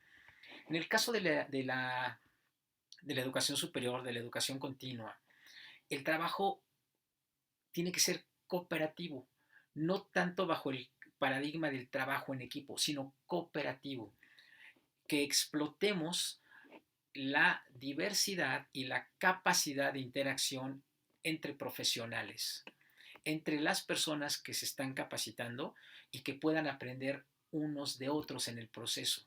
Por eso tiene que ser bien dirigido. ¿Qué es lo que vas a hacer? ¿Cómo lo vas a hacer? ¿Cómo lo vas a trabajar? ¿Y qué producto vas a obtener? Y dentro de ese proceso, ¿qué subproductos vas a obtener?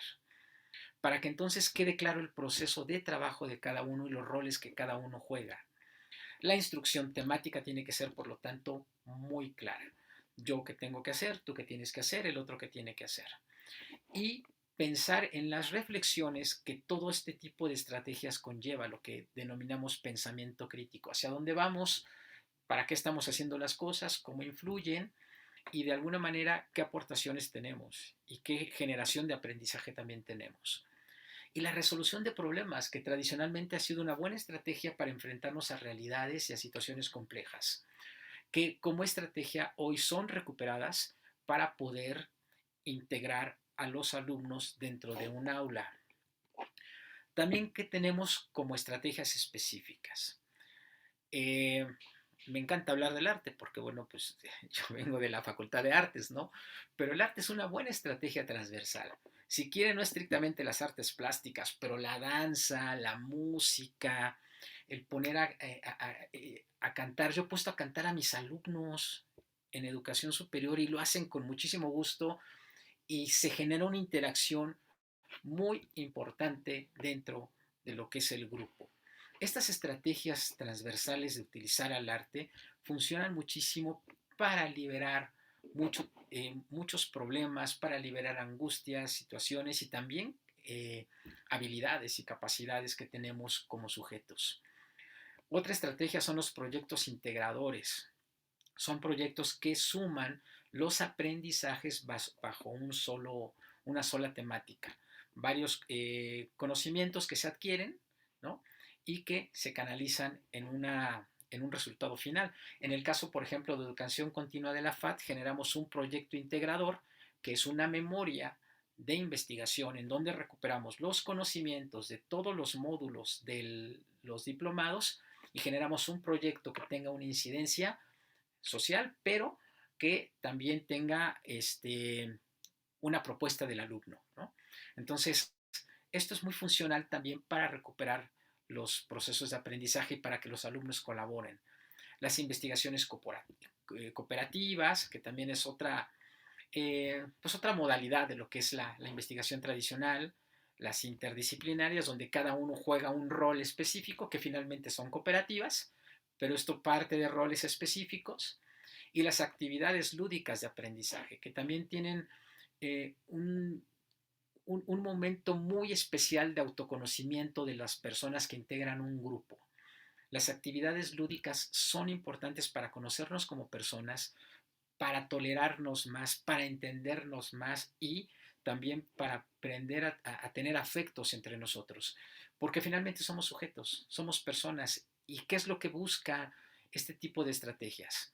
Que el aula sea el lugar común, donde nos sintamos bien, donde tengamos un espacio de paz, de aprendizaje y de convivencia. Es decir, el aula se convierte en un ámbito integral como personas. ¿Qué más? El trabajo que se tiene con las evidencias de aprendizaje. Esto es bien importante. Por ejemplo, en el diseño instruccional se habla de puntos específicos, de trabajos o de proyectos específicos que suman puntos. Yo no estoy muy de acuerdo con esto de estar sumando para obtener una calificación. Sé que es un requisito, pero lo que tenemos que calificar aquí, lo que tenemos que evaluar es lo cualitativo, la cuestión de la calidad. Las evidencias de aprendizaje, cuando tienen productos específicos, bien dirigidos, generan de verdad un acercamiento a la producción de conocimiento. Diagramas, gráficos, resúmenes específicos, esquemas, tablas, mapas mentales, mapas conceptuales, dibujos. Todo este tipo de productos suman muchísimo a lo que es el proceso de aprendizaje. Y cuando están bien dirigidos, nos permiten identificar perfectamente bien cómo están trabajando los alumnos y cómo acceden ellos a lo que es el aprendizaje. También hay implicaciones específicas dentro de estos procesos. Una, es muy importante que los profesores que llevan a cabo los cursos de educación continua, los diplomados de educación continua, todos estos proyectos sean profesores que estén actualizados. Sí tiene que haber una formación docente, una experiencia docente, de alguna forma. Cuando hablamos de formación docente no es que todos se hayan estudiado para ser profesores, pero sí que tengan cursos de actualización, que sepan de lo que se trata el asunto de dar clases. El hecho de ser profesional no implica que seas un buen docente, y sí tiene que haber un proceso de aprendizaje para ser docente. Ahí puse filosofía, perdón, es filosofía del aula. Sí, ahí tengo mi problema de dislexia, pero bueno, filosofía del aula. Tiene que haber una, un, una comunidad de sentido dentro del aula. ¿Hacia dónde vamos? Que el profesorado se integre con los alumnos y que sea un proyecto conjunto, no generar cuestiones separatistas de autoridad, de autoritarismo, sino de convivencia a partir de los roles que son importantes para el aula dentro de este sentido de manera individual. O sea, cada uno cuenta mucho y como comunidad contamos más, ¿no? Reglas de respeto y participación. Por ejemplo, en mi diplomado tengo un doctor en pedagogía que es muy bueno para manejar el orden y me encanta ponerlo en los primeros módulos porque cuando ya llegan conmigo ya está súper bien organizado el grupo, ¿no? Esto es algo que me funciona muy bien porque sabe manejar perfectamente las reglas de respeto y participación. Esto que es bien interesante, redes de apoyo académico. Como educación continua es toda la UNAM, como educación continua tiene todas las áreas de conocimiento, cuando hablamos de inclusión tenemos que apoyarnos entre todas las áreas de conocimiento de la UNAM. Y podemos interactuar de alguna manera a partir de la concientización del potencial que se tiene para poder interactuar. Entonces, el hecho de que ustedes tengan estas iniciativas, por ejemplo, para trabajar cierto tipo de temáticas, hay que darles continuidad porque nos permite reconocernos como universidad y no solamente dentro de un área de conocimiento, y a lo mejor interactuar a partir de las ofertas que tenemos de actualización en cada una de las escuelas, facultades e institutos.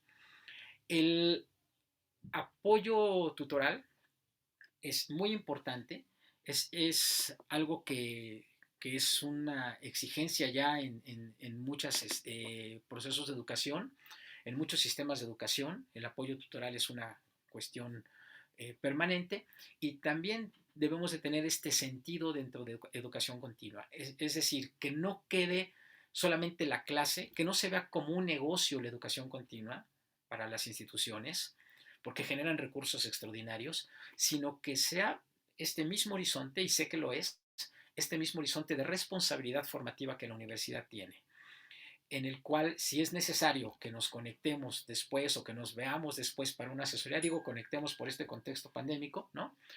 Pero que nos veamos para asesorar incluso fuera de los horarios de lo que es los cursos de educación continua, es importante. Es decir, que los profesores se comprometan también a ser tutores dentro del proceso formativo. Vías de comunicación y atención que queden claras. La inclusión implica eso también, que los alumnos sepan con quién comunicarse y quién los atiende. El compromiso docente sé que es muy general, pero implica que los alumnos sean nuestro principal objetivo, que ellos aprendan. Y cada docente lo debe de tener como muy claro. Y la asesoría para casos especiales. Cuando hablamos de casos especiales es porque es necesario que, con base en estas redes de apoyo académico, podamos de repente poder tener un apoyo entre estas redes de educación continua. Por ejemplo, yo tengo docentes que manejan lo que es la lengua de señas, ¿no? Entonces, si en alguna ocasión alguien tiene en otra institución, en otra facultad, alguna persona sorda y requiere apoyo, pues acá les damos el apoyo. Es generar este tipo de asesorías para casos específicos.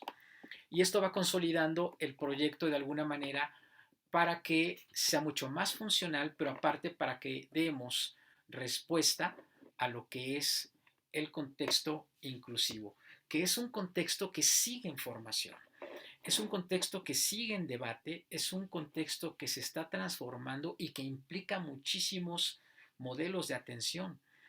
Nos enfocamos en esta plática a la cuestión de la discapacidad porque es lo que de repente llega a nuestras aulas o tiene alguna atención, pero también hay otras condiciones que hay que tomar en cuenta. Hay muchos alumnos que están llegando, por ejemplo, ahorita a las aulas de la educación superior y seguramente les habrán tocado en educación continua, en donde presentan alguna característica autista, por ejemplo, o de Asperger, o alguna situación específica en su comportamiento. Y esto hay que saber tratarlo bien. Hay que tener ciertas habilidades para trabajar con este tipo de situaciones. Por ejemplo, alumnos que arrebatan la palabra, que hablan mucho tiempo o que expresan muchas cosas y no dijeron nada. Hay que saber llevarlos con calma, con paciencia, con tolerancia y hay que contextualizar al grupo para apoyar. Es decir, es un trabajo colectivo. Entonces, a partir de identificar estas problemáticas, tendríamos que empezar a trabajar sobre cierto tipo de asesorías específicas, pero de lo que tenemos que ser conscientes es de que esto es una realidad y que está transformando los sistemas educativos y, por supuesto, lo que es el sistema de educación continua. No sé si tengan alguna duda, algún comentario. Adelante, Luis. ¿Qué tal, doctor? ¿Cómo está? Muy buenos días. Primero, pues saludarlo y además también agradecerle la conferencia tan importante y tan interesante que nos está proporcionando, con información verdaderamente muy valiosa. Yo quería también hacer mi comentario con respecto al contexto universitario, en donde a veces como docentes universitarios, profesores universitarios, asumimos que porque nuestros alumnos ya llegaron a ese nivel, pues que no pueden tener ninguna discapacidad, ¿no? Entonces, pues nuestra atención en ese sentido, nuestra percepción está fallando, ¿no? Porque hay discapacidades también que no son tan evidentes, que no podemos identificar simplemente por una vista rápida a una persona, ¿no? Como que generalmente creemos que discapacidad es, pues no tienes silla de ruedas, no traes muletas y no traes bastón, puedes ver, sí, entonces no tienes discapacidad, ¿no? Entonces, a ver, órale, como los demás, ¿no? Siéntate y toma apuntes y ahí te voy a enseñar, ¿no? Pero sí se trata de, y considero un ejercicio constante de, además de capacitación para nosotros como profesores, también de sensibilización porque me ha tocado trabajar con compañeros y colegas que están bien interesados y que están pues verdaderamente preocupados por esta inclusión de sus alumnos, pero pues no estamos en muchos sentidos a veces adecuados al trato que debemos tener con las personas con discapacidad, a cómo observarlos, como decía una profesora hace un momento, ¿verdad? A ser observadores en otros aspectos, en detalles y poder a través de eso, pues también diseñar nosotros también estrategias docentes y de acercamiento, porque pues es además algo que exige una atención integral, ¿no? No es únicamente a nivel educativo o formal o docente, ¿no? Sino que además también requiere una cuestión humana, ¿no? Un trato humano también muy pues especializado y también sensibilizado, quiero decir. Y pues nada más eso, doctor. Muchísimas gracias. No, muchísimas gracias por este comentario. Creo que es muy valioso. Ayer platicaba con un profesor de la universidad, un hecho que me hizo recordar, porque no lo tenía presente, sino hasta que él comentó y recuperé el recuerdo, me, me, me da mucho sentido con lo que estás comentando. En alguna ocasión fui secretario general de la facultad y de repente estábamos en un día normal y de repente me van a avisar de que se metieron a lo que es el fondo de la escuela, la parte de atrás, se metieron un grupo de alumnos que metieron un sonido y ya estaban armando una fiesta, ¿no?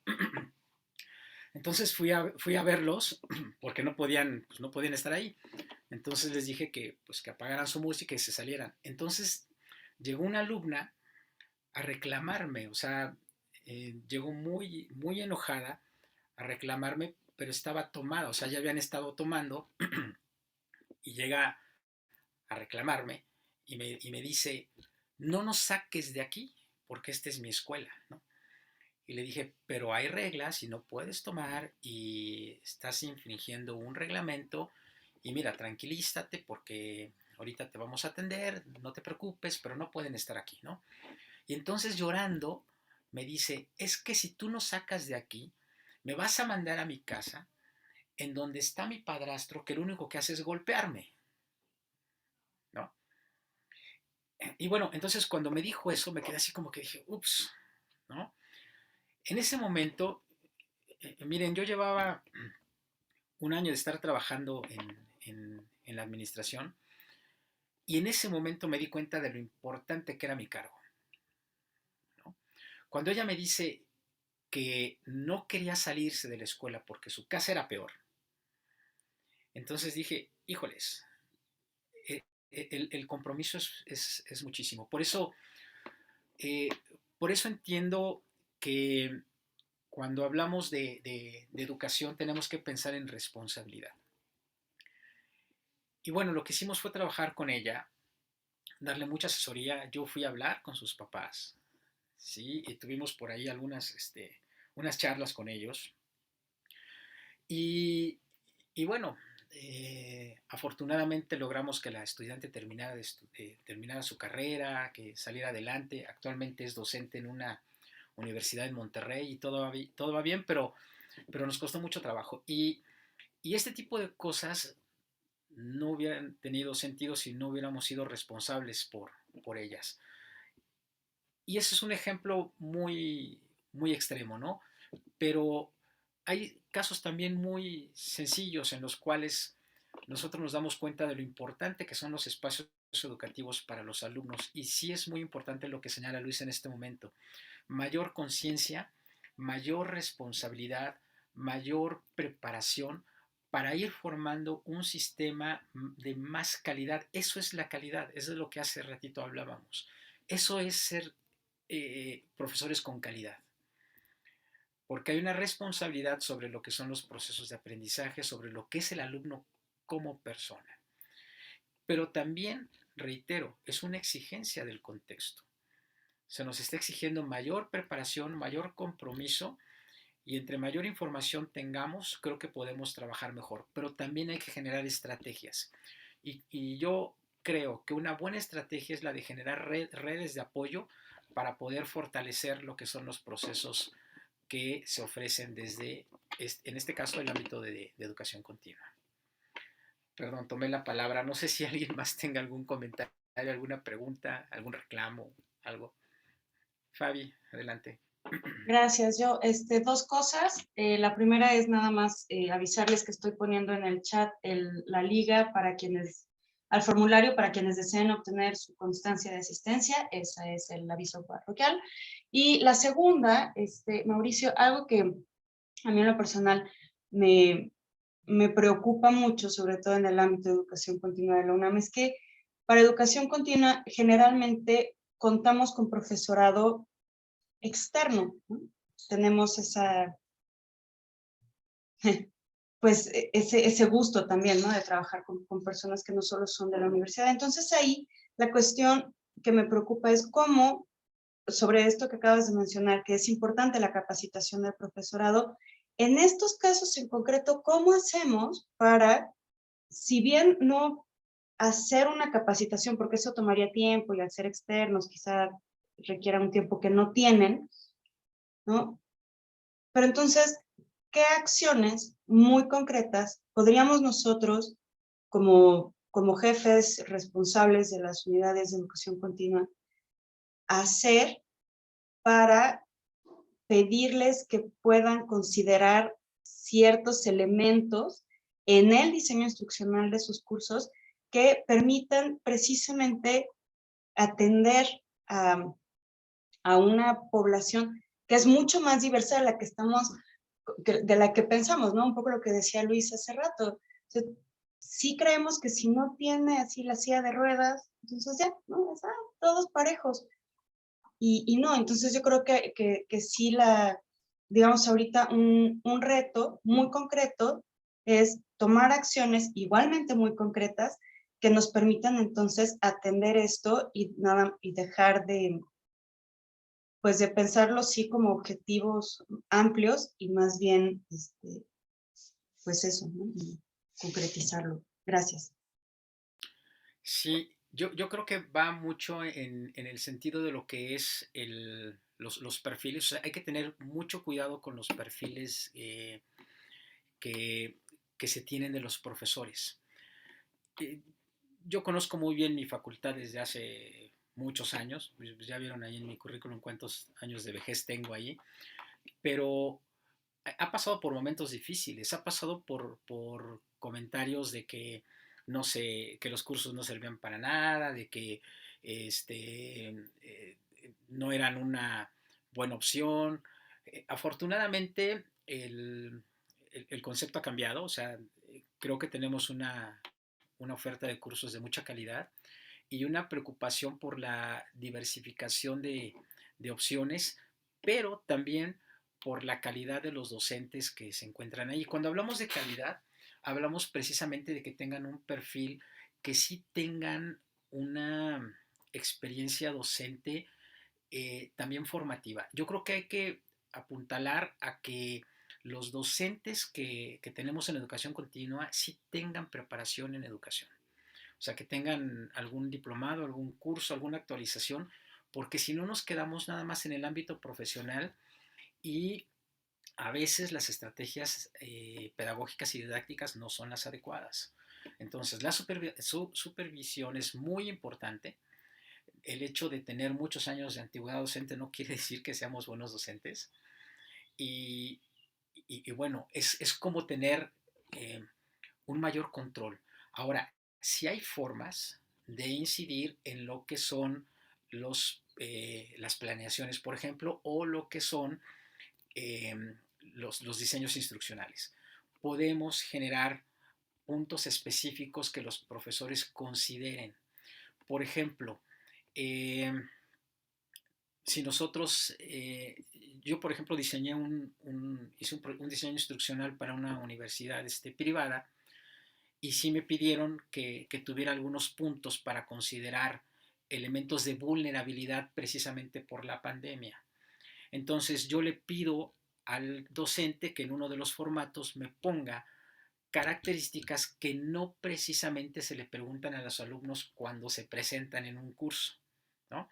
Entonces, les pedí que, por ejemplo, si tienen alguna problemática específica de salud, alguna problemática específica de movilidad, alguna problemática específica de condición económica, etcétera, etcétera, etcétera. Entonces, cuando ponemos algunos puntos de vulnerabilidad y el alumno lo externa y el profesor lo palomea, entonces ahí hay un foco de atención.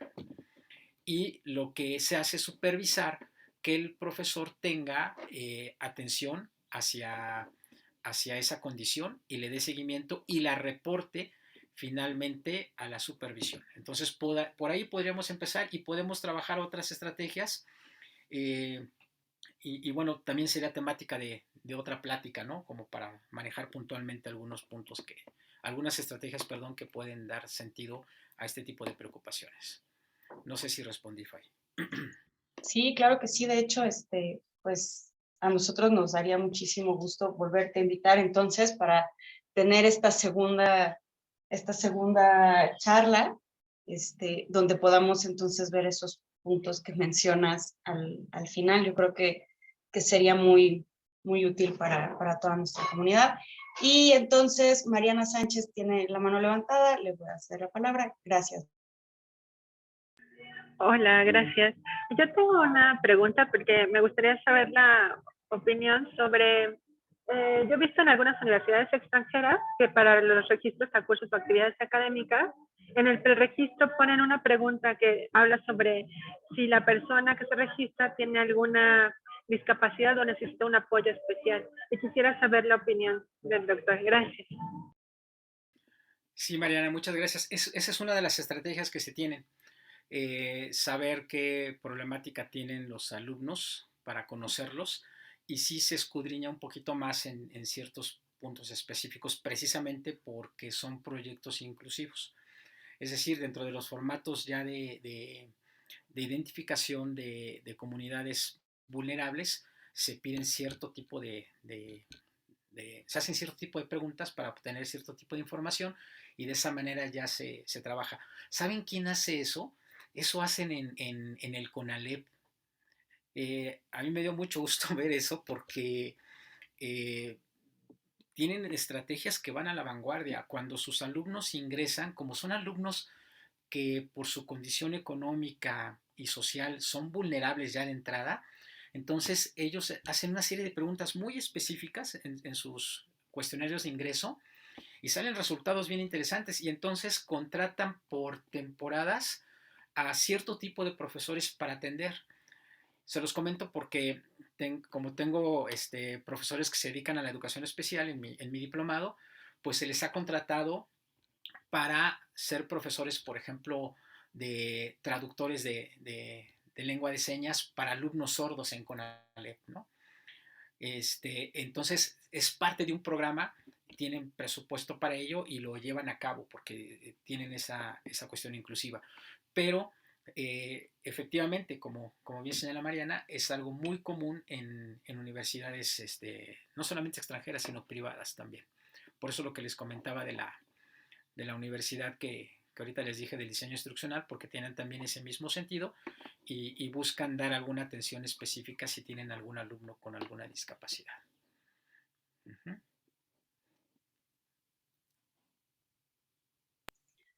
Muchas gracias, Mauricio. Además, Laura Parrao nos comenta en el chat, si realizas un primer examen de conocimientos y a los 5 de peor calificación les das seguimiento y empleas como punto guía de tu clase y buscas llevarlos a la mejor calificación, todos los estudiantes quedan beneficiados. Así es. Así es. Sí, es porque finalmente haces un diagnóstico, ¿no? Y te permite conocer lo que es tu grupo de trabajo. Uh-huh. Muy bien. Pues no sé si tengan algún otro comentario, alguna duda. Creo que estamos en tiempo. Ya se nos acabó. Nos quedan 5 minutos. Voy a aprovechar nada más para decirte que hay varias felicitaciones en el chat. Muchas gracias. Por la plática, lo importante del tema, porque eres un extraordinario especialista, en fin. Entonces, pues de verdad, Mauricio, muchísimas, muchísimas gracias. Seguramente te estaremos invitando para una segunda charla, y sobre todo, pues eso, lo que nos interesa entonces es, más allá de sensibilizarnos y de visibilizarlo, ir viendo cómo podemos hacer para hacer precisamente que la educación continua en la UNAM pueda también ser lo más incluyente posible. Entonces, pues si no hay ninguna otra pregunta, ningún comentario, les agradecemos a todas y a todos por su asistencia, por su participación y estaremos enviándoles en el transcurso de este mismo semestre la invitación a alguna otra charla. Mauricio, de verdad, muchísimas, muchísimas gracias y a todos que tengan un excelente día. Muchas gracias a todos.